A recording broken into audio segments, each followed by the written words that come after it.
Hello, everyone, and thank you for joining us for the Not So Get Along Gang, Managing Sibling Conflict During COVID-19. My name is Victoria Bruick, and I'm Pandemic Parenting's digital content producer. This webinar is part of our bi-weekly Pandemic Parenting Exchange series, and we're so glad that all of you could join us tonight. To stay up to date on our latest webinars and find resources related to them, you can follow us on social media and subscribe to our email list. I'd like to take a moment to thank our sponsor for this webinar. NFS Leasing uses its own capital to provide you with fast, flexible credit decisions. Since 2004, NFS Leasing has created thousands of jobs and infused almost $1 billion of capital into a segment of the economy that struggles to secure critically needed financing.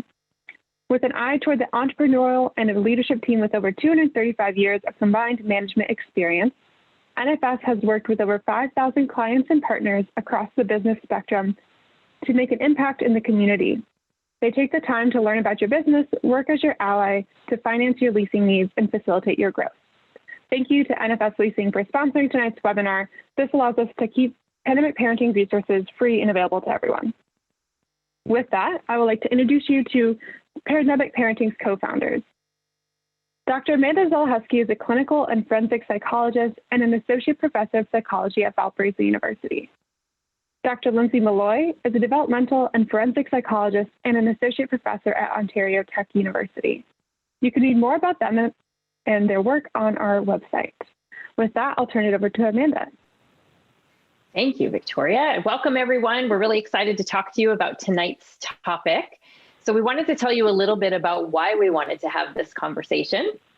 So I have 3 kids at home, Lindsay has 2 young kids at home, and one of the challenges we've both faced throughout the pandemic has been, I guess I'll say for me, what has felt like nonstop parenting and then managing our kids' conflict, right? We're locked in these houses, the kids really only have each other, so you can see here a picture of Lindsay's kids on the left who are snuggling and perfect, obviously. And then you see my kids on the right, and that's what my house usually looks like. And so I begged and pleaded for us to do this topic because I can't wait for these experts we've lined up to tell me how the heck to get my kids to stop fighting.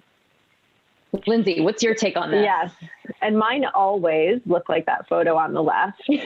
That's just, you know, their norm. No, that was like a amazing moment that happened that my husband saw and I managed to catch on camera. It was probably over 3 seconds later. So don't read into that too much. But yeah, the bickering, you know, I'm so grateful that they have each other right now. You know, I think that they've been sources of support and playmates, et cetera, but it also has been really challenging as a parent. So I'm really I'm going to be taking notes tonight. So I'm looking forward to delving into it. And here you can see just a little snippet from a really amazing poem that once had me bawling my eyes out after I finished the book, Siblings Without Rivalry. And I recommend everyone check that out, but you can just see a few of the lines from it. So yeah, and so let's get into it, I think. Oh, absolutely.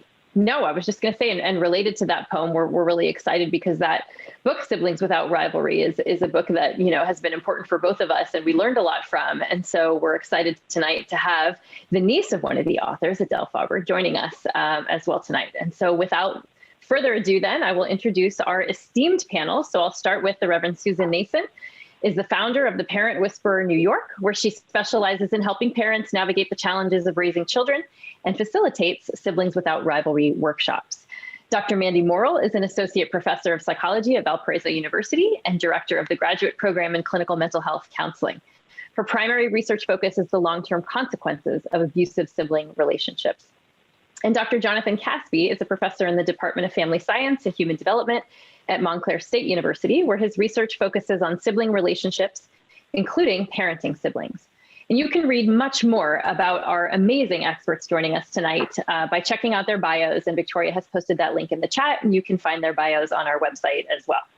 So the other person I want to introduce you to is Dr. Christopher Adudu. So one of the things that is really important to Lindsay and myself as we do these webinars is each time to find a moderator that we can really amplify. So usually it's a student or early career professional in the field these rising stars in these various areas of research. And we were so lucky tonight to get to meet Chris and have him share some of his experience with us. So Dr. Chris Adudu is an assistant professor of psychology at Missouri Southern State University, where his research focuses on adolescent sibling relationships and how they impact adolescent development and adjustment. So we're so fortunate to have all of these folks joining us tonight, and I will turn it over to Chris. All right. Thank you very much, Amanda. I'm really glad to be here. Thank you for the introduction and thank you for the invitation. I hope everyone's doing well and is safe during this time. And I'm really excited about this session. And so we'll kind of start off with a discussion with our guest experts. And after this, we'll have a Q&A session. And so we talked briefly about sibling rivalry, and I think it's a very important kind of thing when it comes to siblings. So Susan, you work with a lot of parents and families in conflict. What causes sibling rivalry, and is it possible to have siblings without rivalry? The question I would ask is, do you want to have siblings without rivalry? Because they learn so much in that exchange, those interactions, the conflict, the resolution, that they go out into the world and they know if someone's angry at them, most likely they'll either work it out or the person will get over it and they can move on. What causes it? There's so many reasons, and I know we're going to dive deeper into that as we answer questions. The one thing that I know really makes it worse is if we compare our children to each other. If we discuss, oh, you're older, you should know better, or your brother keeps his room so neat, you're such a slob, or hey, you're such a picky eater, your sister isn't. Those kind of things make a sibling relationship much harder for the siblings and then harder for us to parent the children. Okay, thank you very much for sharing that. I did want to get into our next panelist, particularly this question will be directed to John. So what are some benefits of having siblings? If we're thinking about sibling rivalry, is what Susan just discussed, what are some of the benefits of having siblings? Susan already laid out some of them, that in the relationship, you just learn so much. But having close siblings and warm sibling relationships is particularly beneficial. And if you take a look at the research on close sibling relationships, it's somewhat, predictive of lots of things like good peer relationships, good romantic relationships when you're older, happiness. There's some suggestion that there's links to academic success and financial income and longevity. Close sibling relationships are really powerful. And in fact, there's some research that suggests that it's maybe the most powerful explanation for happiness in later adulthood is a close relationship to a sibling. And those get established when the kids are young. All right. Well, thank you for that. And I really appreciate that response. And does anyone else want to kind of add to what are the benefits of having siblings, maybe personal experience or anything along those lines? There's this quote from Ted Kluger, I think is how you say his name. He did a TED talk on the sibling bond. And I'm not going to get it right, but it's something like, our parents leave us too early, our spouse comes along too late, and our siblings are the only ones who are with us, like truly, for the whole ride. And every time I read that quote, like feel like I'm tearing up right now. Like I can't. It just makes it really drives home the unique nature of the sibling bond and the sibling relationship. So, I mean, that's not data, but I really love that quote. That's really nice. I'll throw in this too, and I don't want this to take us too far afield from, the purpose of our meeting here, but, our siblings make us who we are. If we had different siblings, we would be different people. And, the people that are next to you are people you want to be different from and that you also want to learn from. And so, we have our siblings to thank for who the great people we've all become. And there's something like 90 people in here. So you got a lot of great people, a lot of great siblings. I wish my kids were listening to this right now, okay? Because they would not agree with you, John. Well, one thing I do agree with you, John, and I have an older sister, and I've learned so much from her, and she was kind of there since I was brought home from the hospital. So I definitely agree with kind of what you're saying. And ironically, having an older sibling there are some, interactions that may happen. But if we're thinking about sibling interactions, and Mandy, some of your research really does focus on sibling abuse, which could happen. How can you tell when sibling conflict has crossed over from being typical sibling squabbles to abuse or maltreatment? And then what are some of the long-term consequences of sibling abuse? It's not an easy thing to notice, but I think especially in the pandemic, you have to be aware as parents that your kids are spending more time together. They're in closer proximity to each other more than they normally would be. So there's more opportunity if there is going to be an abusive situation. And I think for parents, the most important thing is to listen and pay attention to the behavior that you're seeing. So if you notice differences in your kid's behavior, if your child is suddenly scared to be alone with their brother or sister, if they're telling you, please don't go, I don't want to be alone, or, they're going to be mean to me. And it's really easy, especially with everything going on and all of the burdens that parents have to deal with right now, to kind of dismiss that. But I think the important thing is to actually not do that and to talk with them and create an environment where you can find out more information and really pay attention to it. Because if you just dismiss it, it's sending a signal that, oh, well, nothing's going to happen to me, so we can just keep, doing whatever we want to. And I think that it's critically important to pay attention to it now. Because the other piece too to pay attention to is if you have a kid that's being cyberbullied or somehow peer bullied, sometimes they can come home and take it out on a sibling. And now that there's so much happening online, I mean, kids' worlds are practically entirely lived online with their peers. So, it's really important to know, like, what are those interactions like? And if they're having a hard time, to try and know about it. I mean, parents can't know everything, but trying to have a dialogue, trying to maybe, be nosy and find out what their world is like with their friends, and paying attention if they are struggling. So I think the long-term consequences just kind of are almost the inverse of what John was saying. If you have an abusive sibling relationship, instead of having those really healthy, warm interactions that have such a big impact on who you become and how you relate to others, it can have a really negative impact. It can be really harmful in your interpersonal relationships, in how you see conflict, all kinds of things, your self-esteem, and not just for the person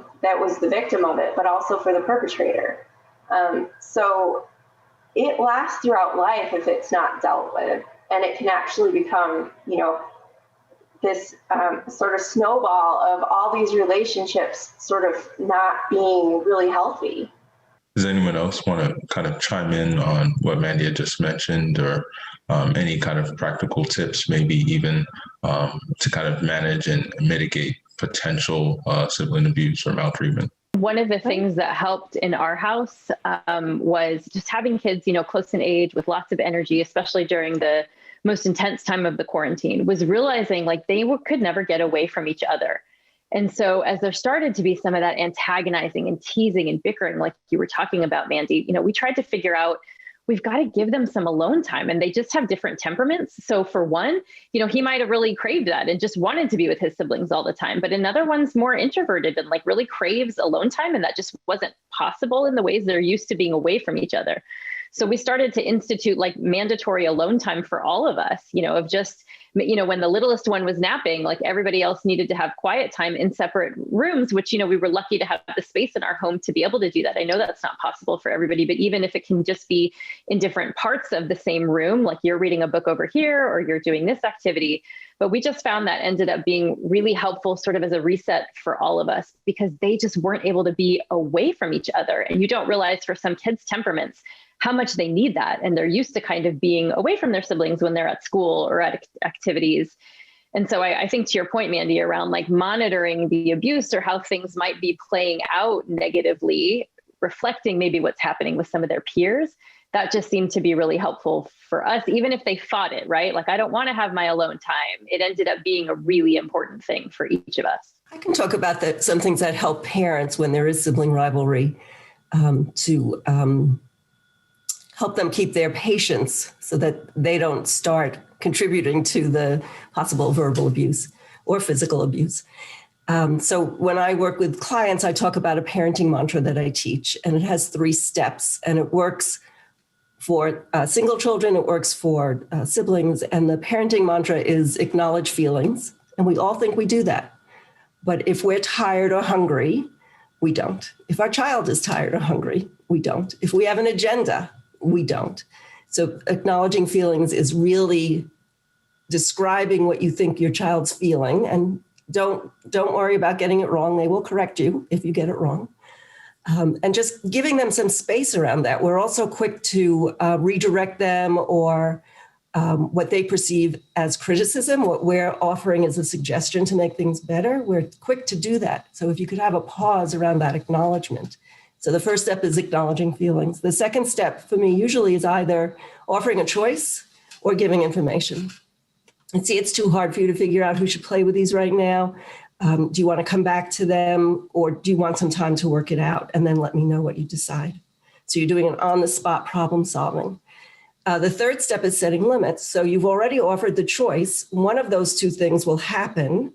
The children have the autonomy to pick what will happen, or you're going to move in, depending on the child's age. You're going to move in and say, I see you can't decide. I'm going to decide for you. And at that point, you're likely to have what Laura Markham calls the scheduled meltdown, because whenever we set a limit, our children's job, in effect, is to let us know that they're annoyed. And depending on their age, that could be crying, it could be throwing things, it could be storming off to their room. And in reality, some children actually start a little sibling rivalry in front of you because they want that space. And Amanda, you've already built it in, so they may not be asking it as much. But if you find that your children are constantly asking by fighting for them to be separated, think about putting in some time that they have alone. That's such an interesting way to frame it. I had not thought about it that way, Susan. So I appreciate that they're asking to be separated and craving that time and provoking a situation to make that happen without even realizing, of course, consciously that's what they're doing. That's really helpful. Thank you. And kind of just thinking broadly as parents, how can we nurture the sibling bond and help kids get along with each other better, this particular potential for happening? And this will be kind of directed towards you, John. Do you have any kind of practical ways or insights into this? I just want to mention that I would like Amanda to mandate alone time in my house. Let's be honest. Yes, it was mostly for us. Right? Yeah. It's a great idea. And then I also wanted to just piggyback on what Susan said too, because it's a really good parenting approach. But it also brought to mind this. I've been a family therapist for almost 30 years. And, you know, one of the things that makes the biggest difference in families, and it's so simple, is making sure people are well fed and that they're sleeping. And it doesn't require fancy psychological interventions or marriage counseling or anything else that goes along with all this stuff we're about to talk about. You know, when you find that your kids are starting to fall apart, pay attention, because it's usually around times when they're really hungry or when the hunger starts. And you can, you know, prevent a lot of that. You know, there's a reason why the Snickers bar commercials are so popular. Yeah. So if you want to nurture good sibling relationships, first just make sure they're fed and that they've got a good night's sleep, because that's sort of the baseline, right? So, can I just ask you a question, John? Yeah.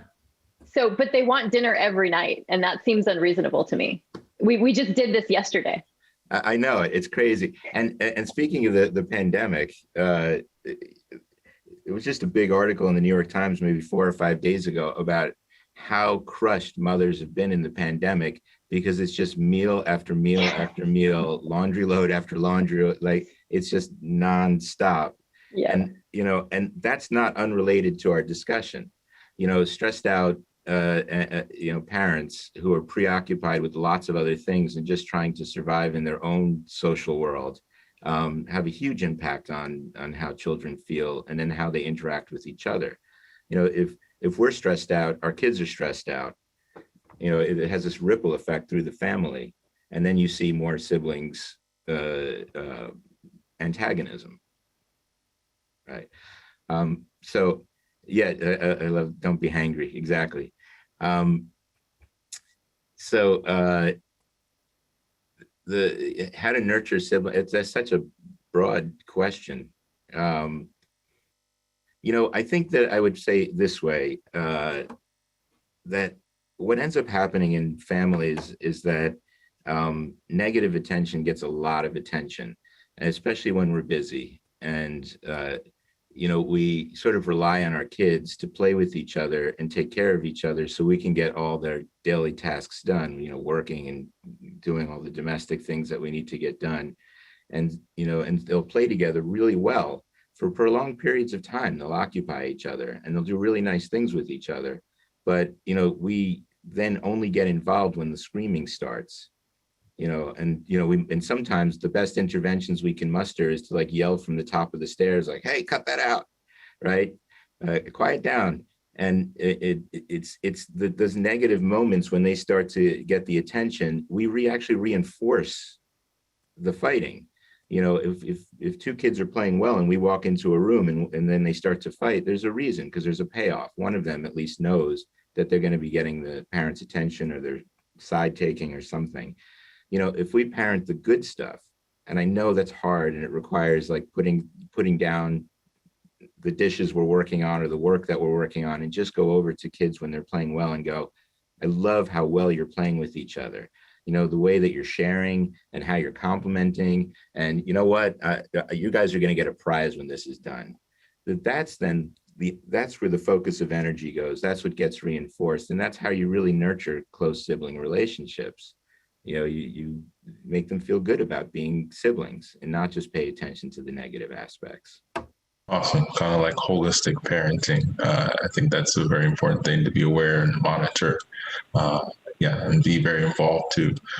So we actually have a live question from the chat from Kathleen, and she's saying and asking, how does ongoing conflict between parents affect sibling relationships? And I'll kind of direct this question towards Mandy. What are your thoughts on this question? If the family structure is stressed and chaotic and overwhelmed, it's going to play out in the sibling relationship too. So there's a huge impact of, if the parents are in conflict, if the parents are stressed, if the parents are fighting, it's very likely that there's probably going to be some issues in the sibling relationships too. The other thing that we see happen in families is that if parents are fighting, often one of the siblings will take on doing something problematic to get the attention off and triangulate away from that relationship and alleviate that stress. So I think that it's definitely something. I'm sorry, my dogs are barking and I'm sure you can hear it. They're very excited to be part of this too. They're arguing right now, the brother and sister, and I'm ignoring it, which is what we just said not to do. But I think that, it's so important to be aware of how you're feeling, how you're engaging with your world, and how that's playing out in the family system. I think that, when I'm having a bad day at work, and not that I ever have a bad day at work working with Amanda, but when I have a bad day at work, I come home and, it's pretty hard to like have a great evening after a bad day at work. And it's the same thing with your kids around. They feel it, they know it. And so it's really important to understand what conflicts are going not only in the partnership, but just in your world and your environment too. I love that, Mandy. And it makes me think about like how we are modeling too for our kids conflict resolution as parents. And so I don't know if it's just me, hopefully other people who are attending tonight have had that cringeworthy experience of hearing one of your kids say to the other one, like something that you say, right, with your partner, like something that you say when you're in conflict with them, and then you hear it being used by one of your kids to the other kid, and you're like, nothing terrible, but just like some sort of phrase that or something, and you just think, oh, wow, they are really listening and watching and, picking up on all of this. And so just, thinking about how we can model good conflict resolution as the parents as much as possible. It's really hard to do that right now. And we did a webinar on co-parenting and, sort of parent conflict. That's all on the website too. So I'd encourage people to check that out if that's a big struggle. And I think this is related to what Brittany just asked in the chat too about, what about if you can't change the negativity between parents? And so, yeah, I'd echo what Lindsay said. I'd definitely encourage you to check out the webinar and resources around co-parenting. But sometimes I think it's also remembering parents are going to fight, and that is, as many of you have said, this is how we're also modeling for them conflict resolution. So I don't think it's that you have to eliminate negativity altogether. It just seems that it's more important that your kids get to see the resolution of that. And there are ways to argue well, right? To have disagreements in healthier ways than not. But I know for us, it's just really important that our kids can see if we argue, and so, mommy and daddy are going to take some time now to talk about that. And we apologize to each other. We said some, words that probably weren't very nice. We had really big feelings. And so they need to see the resolution piece to that. And I think that in many ways, sometimes we try to hold ourselves to these standards of we can't fight in front of our kids, but that's actually how they're learning how to resolve conflicts. There's still going to be negativity. We're under a lot of stress right now without breaks. And so are there ways for us to disagree well and show our kids that there can be resolution to that? This idea of modeling and what are the kids seeing, and essentially are they going to see a resolution or a way to end it in a positive way in terms of conflicts. And I think that's definitely important. And just like you said, Amanda, a lot of stress, especially during this time, during this pandemic. And so this is going to be a question directed towards Susan. How has the pandemic impacted sibling and family dynamics? Could you elaborate more on this? Certainly. We're all in survival mode, and we're stressed, we're impatient.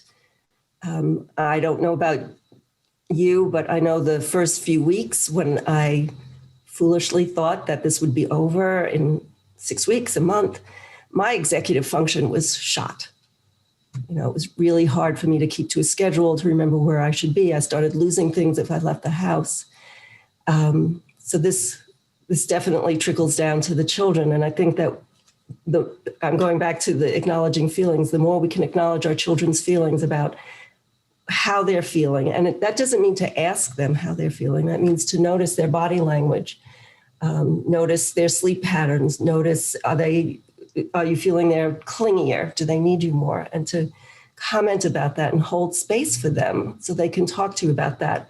And there are many ways to hold space. It doesn't mean you have to sit down and listen the whole time. It could mean, oh, do you want to tell me a story about that? Or you make up your own story about, oh, there were bears and there was depending on their age, there was a virus that was making people sick. And you know what? The mommy and the daddy were really short-tempered. I wonder what those baby bears could have done to help their parents, so that you could start having them contribute to what can we do in this? Oh, the bears could do that. I wonder if we could do that in this house. That when I say I need some quiet time, I need quiet time. One way to help you get that quiet time is budget allowing, have a basket or a bag or a box of toys that only come out when you've got to make that important call or get on the treadmill or go take a nap. Those toys come out then. And then when you can come back and participate in whatever they're doing, then the toys go away, which is, of course, a time you're going to have conflict with them. No, I have to finish this. I said, and you say, I see you really want to finish this. Right now they're going away because I can play with you. I do want to mention something about what John had said about using praise when the children are behaving correctly. So another thing that we could do is you sort of know the rhythm of your children. And it does definitely go with, are they hungry? Are they tired? Are they hydrated?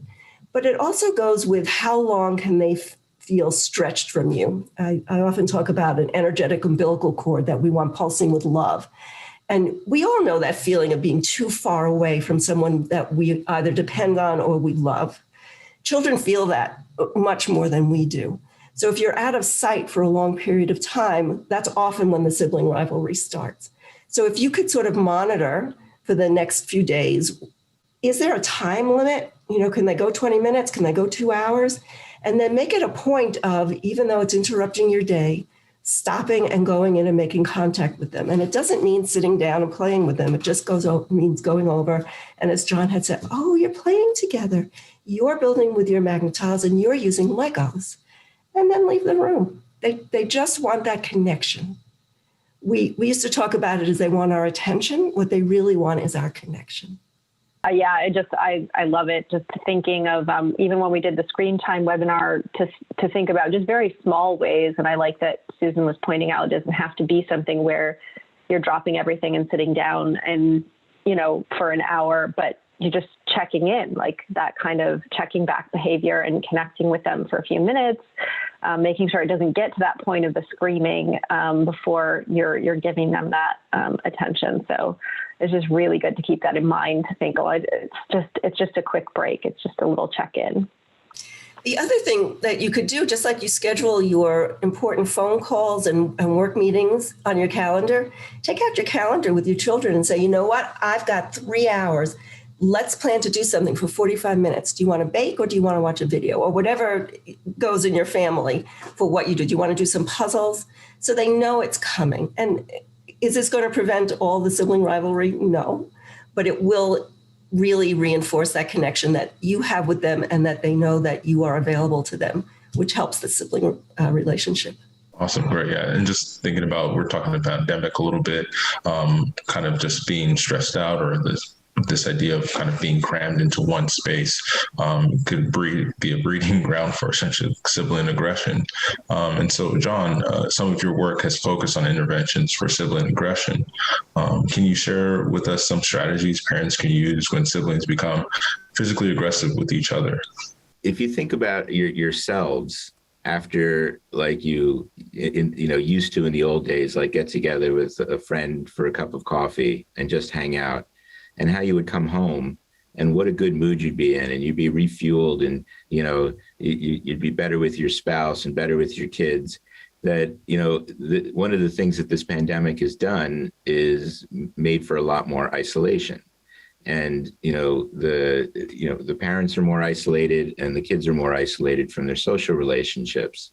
And so it's almost counterintuitive in some ways, but you can improve the sibling relationship by trying to help them spend time with friends, either, on Zoom or, FaceTime, or even doing some like outside kind of stuff. And the separation and the getting fueled from other social interaction does a lot to help siblings get along better with each other. When they start becoming dependent on each other for their only social interaction, that's when it starts to become fraught with all of this,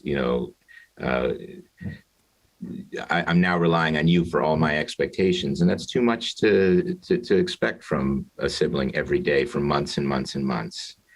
And so, it's great to figure out how to have positive time together. But some of that, even as Amanda was saying, this time alone, but alone socially, is really important. And it's important for parents. Like, one of the best things you can do as a parent for your kid is schedule like a Zoom cocktail hour with your friends. Don't go too crazy with your cocktail party, but just it's the socialization part that we're really focused on. In terms of a lot of the things that we're talking about is trying to prevent aggression. And I think it's important to be able to distinguish, what is problematic conflict and what is good conflict, right? And, what everybody is sort of worried about in terms of conflict is, one, that it's disrupting the family and being really annoying, and two, that it's causing damage to one of the kids, right? And so, regular day-to-day conflict isn't such a bad thing. What we want to stop is the stuff that is hurtful and where the intent is to do harm, right? So, having like a no violence rule in your house can be really important. We don't lay hands on each other. We don't try to belittle each other. We don't insult each other. We don't call each other names. And the earlier you start that, the better off you are, because, violence and aggression tends to be incremental. And if you open the door to some insulting and name calling, it works its way up. Are there some spontaneous hitting and say, sure, of course there is from time to time, but trying to catch it early, saying that, we don't allow that in this house. This is a place where everybody is safe and we don't try to hurt each other. And then offering alternate, behaviors instead. A lot of the stuff that Susan already laid out, as a matter of fact, is quite helpful for that.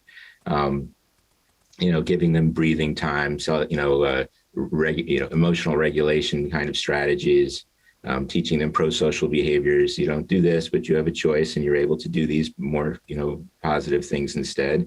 And when they're young, that can include, I don't know what to do, so I'm going to call mom or dad. When they're older, that's a different story, because I saw that there was a tattling question that came up in the chat, which we'll get to later. But, that's sort of a quick little encapsulated sum of, books I write that are like 300 pages long. So nice. Thank you for the shorter version. I just wanted to jump, because I love what you said about how, some conflict is good, and, remembering that as a parent. And I'm going to, maybe throw my own parents under the bus here a little bit, but, with me and my two brothers, there was always a parent jumping in, right? Like, we could not solve any of our own sibling conflicts. Okay, maybe not any, that might be an exaggeration, but there was a lot of jumping in to try to resolve it for us. And I think that really that wasn't great for the relationships between the parents and the kids and the whole 9 yards. So, and I think I'm stealing a question from later on, because I think there was that question that came up, and I hope you don't mind, Chris, if I just ask it, which is when and how should parents get involved? I mean, obviously, if there's something abusive going on, of course, but to what extent in the sort of normal sibling conflict, what can parents do to try to prevent it or to kind of reduce it or end it, but without ruining their chance to actually figure these things out themselves too? Susan, if you want to start, I'd love it. Yeah. There's sort of a throwaway line in Siblings Without Rivalry: if there's no blood, don't interfere. And for many of us, that is way, way too much not interfering. And certainly with children, young children, we want to scaffold for them. We don't want to solve their problems, but we want to give them a safe container to solve their problems. So one way to do that is when I work with clients, I always talk about what can you do in the moment, in that heated moment, that friction moment, and what can you do offline. So I'll talk a little bit about the offline first. And again, depending on the children's age, you could do a problem solving with them. You could say one day, get out a dish of ice cream or something that will bring them to the table with you, because it's hard to get them rounded up, and say, I've noticed that the two of you fight, and I'm not sure. Should I come in and see what's going on, or are you both working it out okay? Do you both feel safe? So that's one thing that you could do, get their input. The other is if it starts to sound like one of them's getting hurt, if the tears and the crying change, you could go in and make a general announcement. I see two brothers, sisters, whatever, fighting. Wow, you quick, go sit at that end of the couch and you at the other end of the couch. And I'm going to hear from both of you what happened. So you're not walking in and saying, what did you do? What did you do? How many times do I have to tell you not to do that? You're getting them to begin that process of solving their own problem. And I can go on, but I'm sure other people on the panel have things to add to this. Well, I think I'm seeing a bunch of notes come into the chat and the Q&A, which I just want to give a shout out to my fellow boy moms who I see you feverishly typing away. Like, a lot of the stuff is sometimes easy to say. And when you're, and I'm not meaning to gender stereotype. I know that a lot of times there are girls that have a lot of physical energy too. But sometimes it is really hard. And I have struggled to understand what is that line, because my kids are very physical. And so, I see that they need that sometimes. And so in the pandemic, like I've tried to learn, all right, some of this is just physical energy that they have no release because it's winter and we're locked in the house. And so we're going outside. I don't care how cold it is because we need to channel some of this, but some of it is I've also had to try to figure out, just because I'm dysregulated by watching how physical they're getting, because it's not how I desired to play when I was little and I maybe just don't understand it, doesn't necessarily mean it's crossed that threshold because, they're still laughing. Like you said, Susan, there's no blood. It's loud, it's chaotic, and that's hard for me to make peace with. But if they're doing okay, I've had to try to figure out when I need to let it go and let the play happen. And of course, in many cases for their dad, he's just jumping right in with them and like, what's the big deal? So, but I do understand like a number of people are just noting, but especially with certain ages, like how do I peel these older ones off these younger ones? And, as John was noting too, like what is aggression versus what is okay play? Well, I think one more thing to kind of throw in there when you're thinking about where's that line is to start really early on having rules for as much as you can think of, right? Like I know when I was the youngest of 3 and we had rules for everything. We had rules about, whose turn it was to pick what show we were going to watch on TV and like, so I think it was easier for my parents to know if we were outside of that scope of like the rules that we were supposed to be following, because we would have conflict about like, well, I know it's your turn, but this is a stupid show, that kind of, and we would just have to figure that out. But like, if we were breaking the rules, then that kind of went outside of the boundary. And so I think the major conflicts believe me, we had some major conflicts. They were there, but I think they were minimized and we were kind of left more to resolve our conflicts with each other within that framework that was set up for us. Mandy, did your parents involve you in creating the rules? Because that's one way to ensure buy-in. Oh, no, that was way too progressive for when I was a child. No, it was more, I think they were aware because, siblings share resources that are limited. You don't have more resources in a family just because you have more children. So they're fighting for limited amounts of things. And especially if you're in the house more together, you're fighting for those resources more. So I think my parents just naturally figured out what the resources were that we were always kind of fighting for, whether it was their attention or, who got to do what. So I think they just kind of said, here's the rules, go for it. But yeah, no. Well, one way to maintain the parent-child relationship, which is my thrust when I work with people more than the sibling relationship, is involve them in that problem solving. Describe the limited resource and say, we need to come up with some kind of solution. What do you think will work for you? So it isn't even what's fair, because there is no fair. What will work? I listened to Siblings Without Rivalry on Audible like last year, and I need to listen to it again, right? Because my kids are young and they're changing so quickly, and I need to get reminded of those strategies again. But there's a lot of really good strategies in there, and I remember thinking like they're not going to be. They were 2 and 4 at the time, but we did some of those problem solving things. Like, okay, we have a problem here. Let's, you want this book, but you also want this book. So, what can we do about it? And I was pretty amazed at how they were able to like work these, things out in a reasonable way at 2 and 4. I mean, not every single time, of course, but it is worth trying, even with the really little ones, for sure.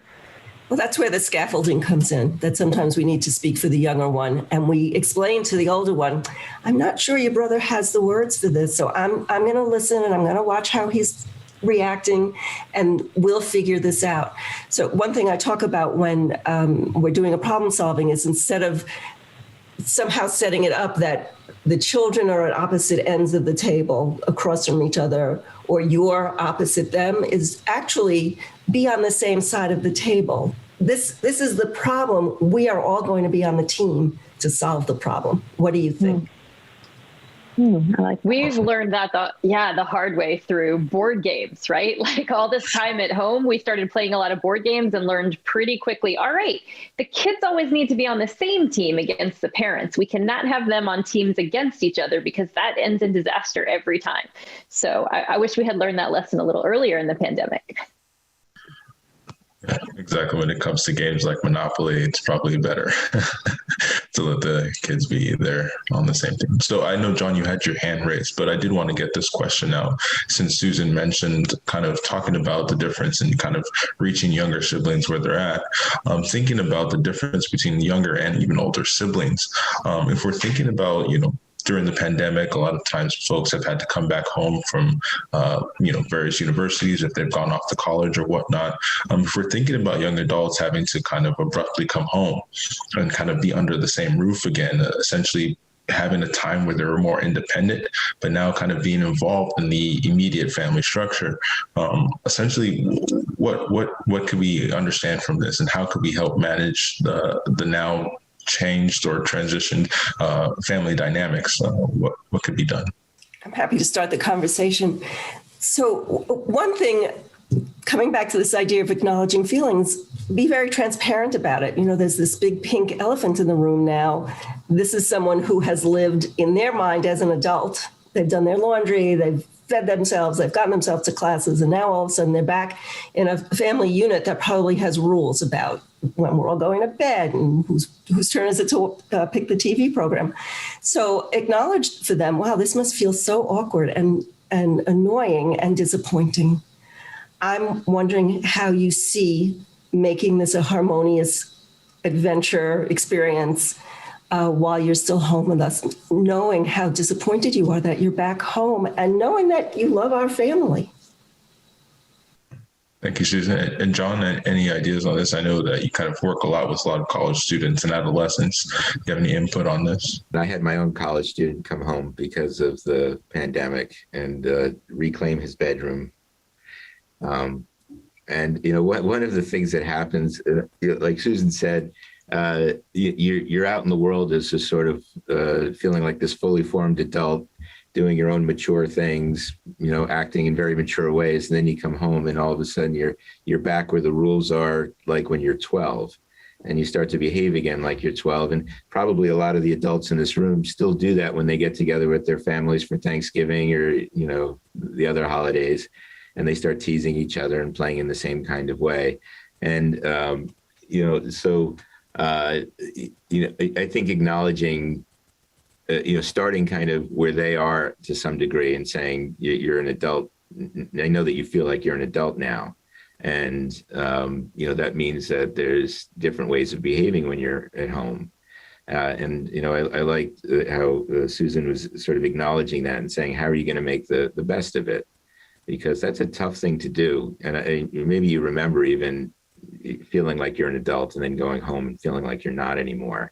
And when you're also socially isolated and you're missing out on your college experience, and your siblings can become a good target for some of your agitation. And remember, we haven't mentioned it yet, but one of the big reasons why kids fight a lot is because they're bored. Boredom is really just remember being in like the backseat of a long car trip, like what happens to people. And, when kids are at home and they're watching SpongeBob for the 50th time, they're going to start messing with each other. Yeah. So I'm not sure if that answered the question or not, but I did want to throw in one quick thing, just because I think it's sort of interesting. It was about Amanda's kids wrestling a lot. And wrestling it's like a really important thing, this kind of, rolling around on the floor. And it's great that your husband gets involved. That's it. But, it's also a substitute, especially for boys, to be able to show physical affection, because boys are not socialized to like hug each other and comb each other's hair and, hold each other's hands and stuff like. And the way that they say, I love you, man, is like, let's get on mom and dad's bed and just like, crush each other, and it's great as long as it doesn't cross the line into, oh, you hurt me, now I'm going to hurt you. Right. That's that's when the line has to be monitored. I really appreciate that reminder because I'm such a snuggler and I'm always saying to them, like, why don't you come lay down and snuggle with me?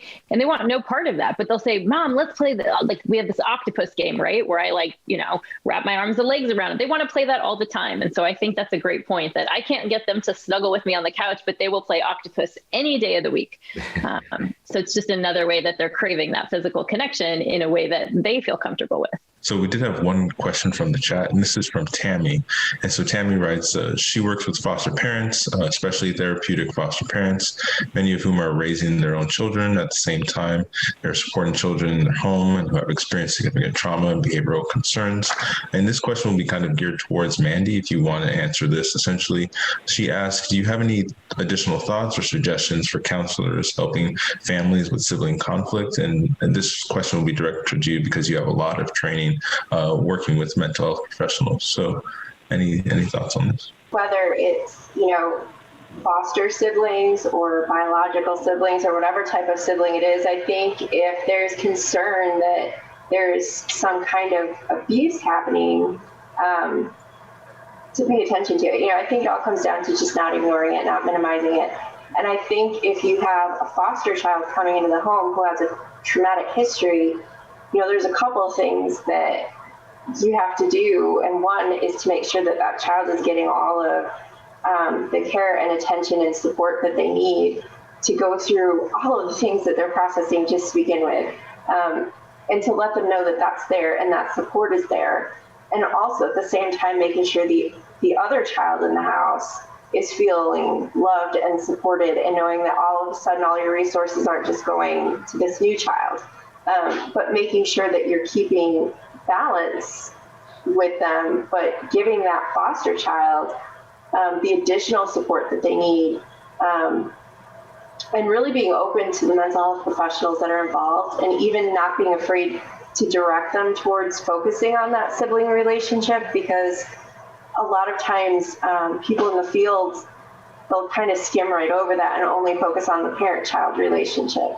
So I think it's just important to, if that's where you think there's a need, to speak up and let the therapist know, I really think that we have to work on the relationship here and what's happening here, and I need support about what's happening here. So that's probably the most important thing I would throw out there. Thank you very much. And I did want to kind of not switch gears, but essentially address another question. Essentially, if we're thinking about kind of sibling interactions, essentially, in the case where siblings don't want to play or be with each other, and that could spark some sort of feelings of rejection or resentment.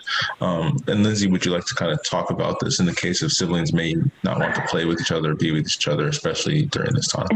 Yeah, I'll totally take ownership for this. And it came up in one of the questions that was submitted with the registration too. Like, what about the sibling who's kind of the third wheel? Like, two of them get along really well and there's a third wheel. Or in my house, sometimes the older one really wants to play with the younger one and she just will like flat out reject him. Like, no, get out of my room. Like, I don't want to play with you. I'm playing by myself. And he just, throws himself down and sobs, and it's very horrible and dramatic. And so it's, but I don't know what to do in that situation. Like, do I force them to play with each other? Susan, yes, please.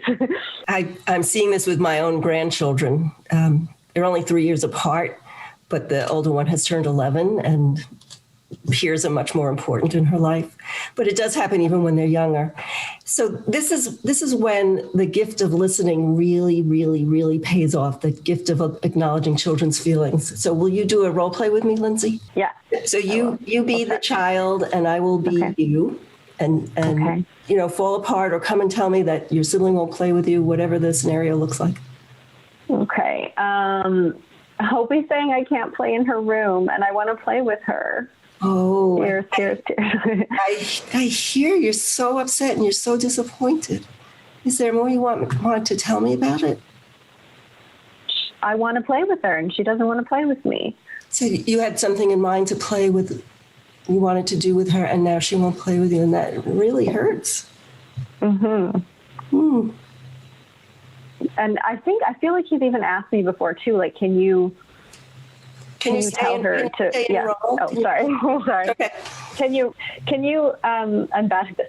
Can you make her play with me? Can I go in your? Can you tell her that I'm going to go in her room? You really want me to go tell her to play with you? What do you think will happen if I do that? She'll have to play with me. I'm not sure that's what will happen. I hear that's what you want to happen, but I'm not sure that will happen. I'm wondering if you want to come and read to me, or should we do a puzzle together? So that's, of course, if I'm coming on a roll. That's, of course, if you have time to. And if not, you could say, you know what? I'm wondering if you want to draw about how unhappy you are. Okay. So I'm going to come out of roll. Thank you for diving into I know. Thanks. So we can't fix that. We could do a problem solving later on and say to the other sibling, you know, your sister, brother is really, their feelings get hurt. And I hear how much you want to have time to yourself, and you were doing something else.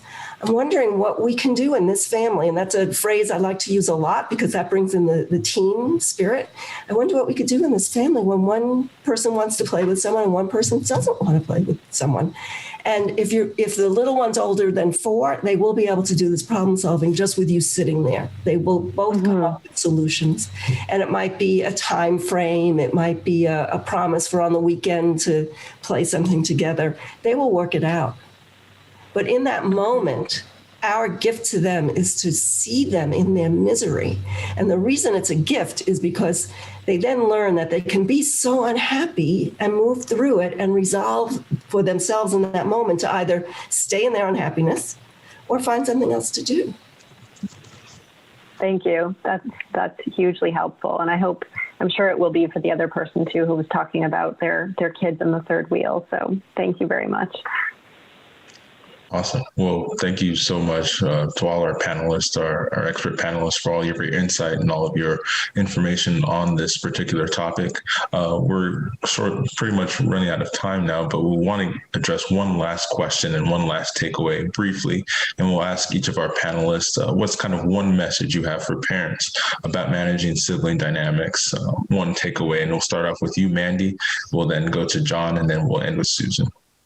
So I'm going to give them just a quick second to think about that. And while they are, Chris, if we could just ask everybody and remind them to please fill out our feedback survey. We'd love your feedback and thoughts, questions, and topics for the future. So Victoria's put that link in the chat. I just wanted to give our panelists a second to think about their best advice for parents right now. Thanks, man. I think for me, it would just be to listen to what they're saying to you and watch what they're doing. Just take a breath and hear what's going on. I'll just leave it at that. I'll boil it down. All right. Well, thank you for having me. I really enjoyed this conversation. I really enjoyed talking about siblings, and I wish we had a lot more time, especially to address a lot of the things that came up in the chat, because they're really important. So maybe you'll do a part 2 at some point. So I think what I would say for the one thing, and it didn't come up here, but it's so much. But let me see if I can bring it out.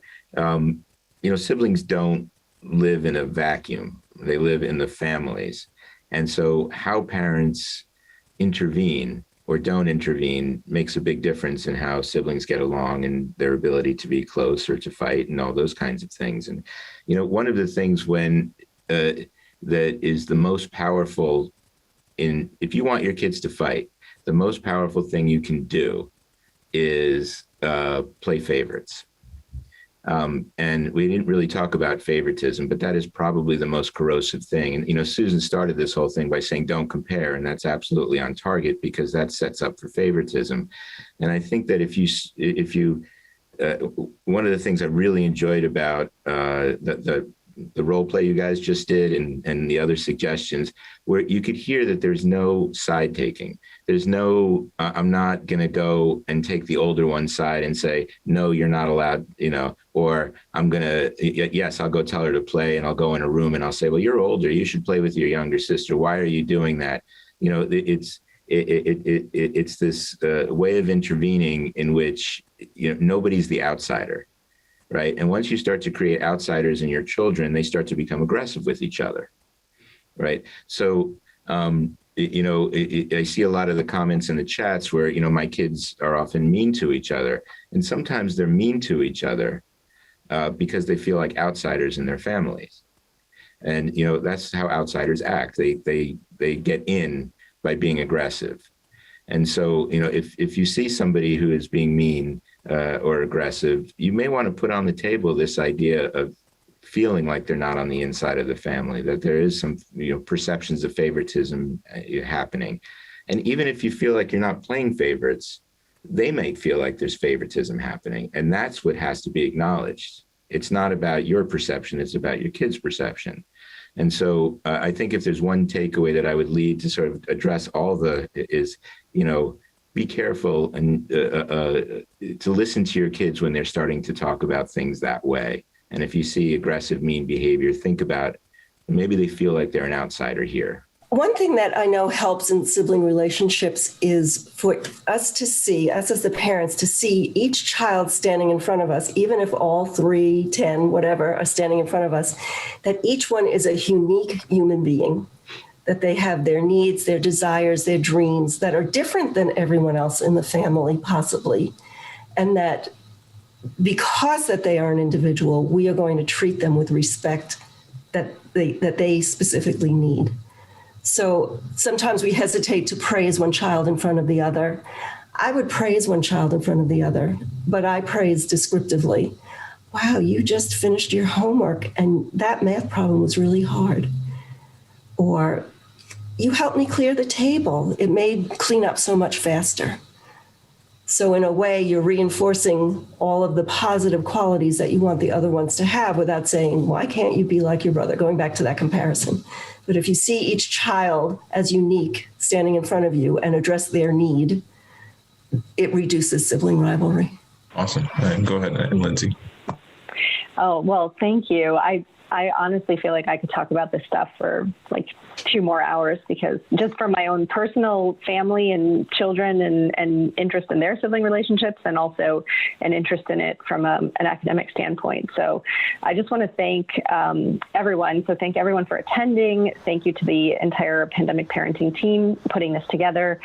John and Mandy and Susan, thank you so much for your insights. I saw something in the chat that one of our guests wants you to adopt. Susan wants you to adopt her and her children. So that's in the chat somewhere, which was a very sweet comment. So hopefully people enjoyed it. I want to thank Chris for doing an excellent job moderating. Make sure you give us the feedback if you can. It's just like a 1-minute survey. One of the best ways you can help us, to be able to keep on doing this work is to share the website, share our free resources with others, with parents, with caregivers, with people, anyone who cares about kids and making their lives better during this pandemic.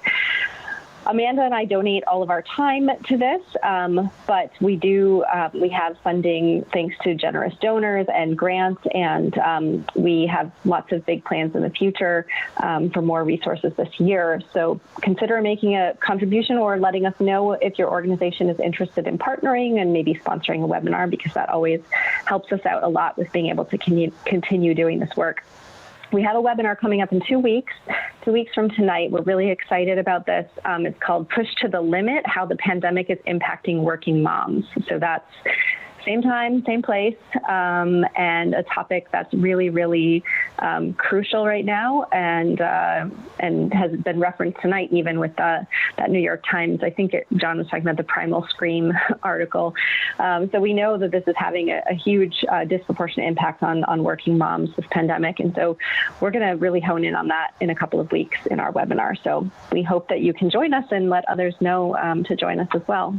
So thank you so much, everyone. Have a wonderful rest of the night.